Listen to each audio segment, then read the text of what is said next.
ఈ మల్కాగిరి ఒక role model లాగా మోడీ గారి ఆశీర్వాదంతో సపోర్ట్తో చేసే పని నాది. అది రోడ్లా, అది డ్రైనేజ్లా, అది డబుల్ బెడ్రూమ్లా, స్కిల్ డెవలప్మెంట్ సెంటర్లా, సాఫ్ట్వేర్ ఇండస్ట్రీసా, ఇవాళ రోడ్లు, ఇవాళ బ్రహ్మాండమైన రైల్వే స్టేషన్లా, ఇవాళ most of the part Malkajgiri ఇవాళ న్యూలీ ఎక్స్పాండెడ్ సిటీ. ఆ న్యూలీ ఎక్స్పాండెడ్ సిటీలో ఏం బాగుంటుందో మీకు నాకన్నా అవన్నీ సమస్యల పరిష్కారానికి మళ్ళీ నేను పోయి పని చేసక్కర్లేదు. నేను చక్కగా పోయి మోడీ గారి దగ్గర నా మల్కాగిరి మీరు వచ్చిండ్రు, మా ప్రజలు కురిపించిన ప్రేమను మీరు కళ్ళారా చూసిండ్రు. మోదీ గారు నా నియోజకవర్గం మీరు అవసరం ఉందంటే చేయగలిగే స్థితి ఉన్నటువంటిది భారతీయ జనతా పార్టీకి. వీళ్ళ మాటలో చెప్పాలంటే వాళ్ళకు ఓటేసి అంటగా చేశారు. నేను అంటలేదు గాడిదలకు గడ్డి వేసి ఆవులకు పాలు పెడితే రావు, గాడిదలకు గడ్డి వేసి ఆవులకు పాలు. ఎవరంటారు ఈ మాట? వాళ్ళు అన్నారు.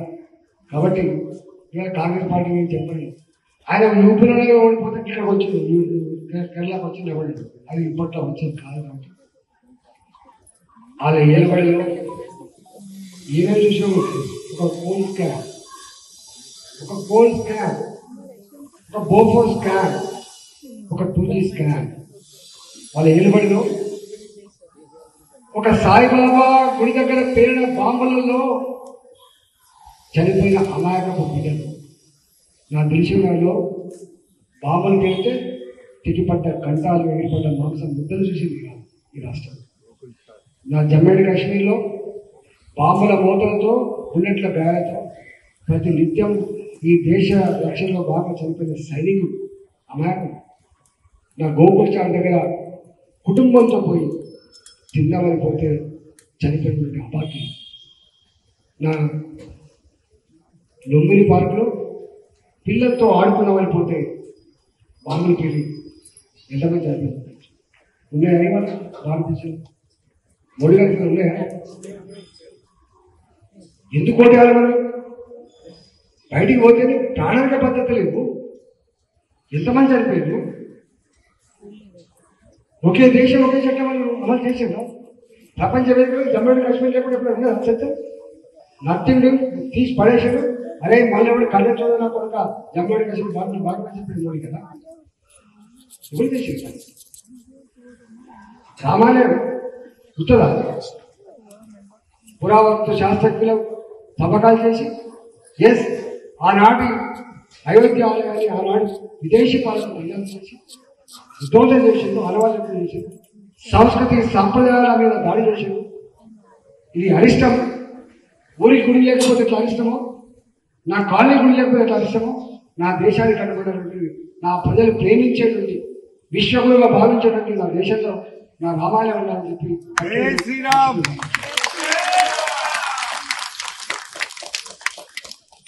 ఇక్కడి బాగా ఒకనాడు అమెరికా వీసా ఇచ్చింది. అని మోడీ గారికి ఇచ్చింది ఆ వీసా. పాస్పోర్ట్ ఇవ్వదు, వీజా ఇద్దరు అబ్దుల్ కలాం అవమానపరిచారు. ఇవాళ అమెరికా మోడీ గారిని ఆహ్వానించి సెనేట్ లో మాట్లాడుతున్నప్పుడు లేచి లేచి సప్పట్లు కొట్టి జై మోడీ అన్నది అమెరికా. ఎందుకు మోడీ గారు ఎందుకు కోరుతున్నది? నా దేశం ప్రపంచ చిత్రపటం మీద గల్లెగలేసి ఆమె ఇండియన్ అని చెప్పుకున్న స్థాయికి రావాలని కోరుకుంటున్న మోడీ. నరేంద్ర మోడీ గారి నాయకత్వం.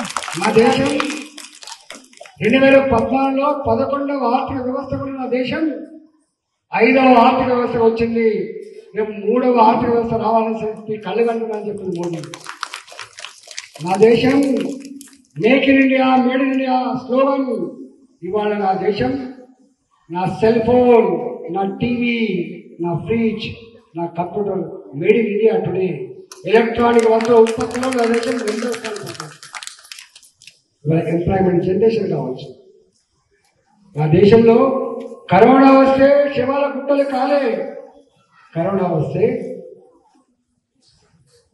ఆకలి వాళ్ళకి అన్నం పెట్టి కాపాడి, ధైర్యం ఇచ్చి కాపాడి, అతి తక్కువ కాలంలో వ్యాక్సిన్ తయారు చేయించి మనకు 2 డోసులు బూస్టర్ డోసుతో సాగించి పేద ప్రపంచ దేశాలకు వ్యాక్సిన్ అందించే దేశంగా భారత్ ప్రయత్నించుకుంది.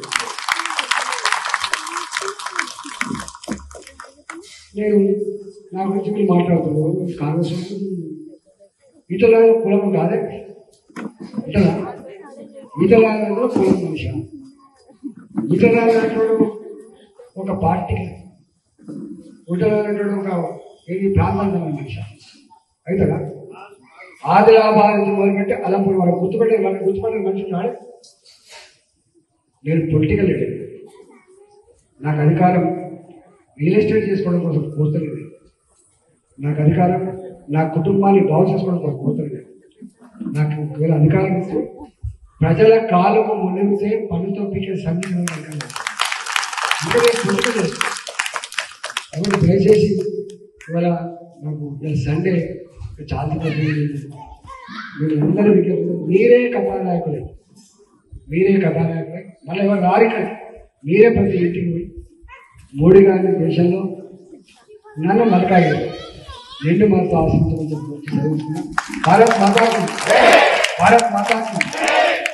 కమలం పువ్వు గుర్తుకే జై తెలంగాణ.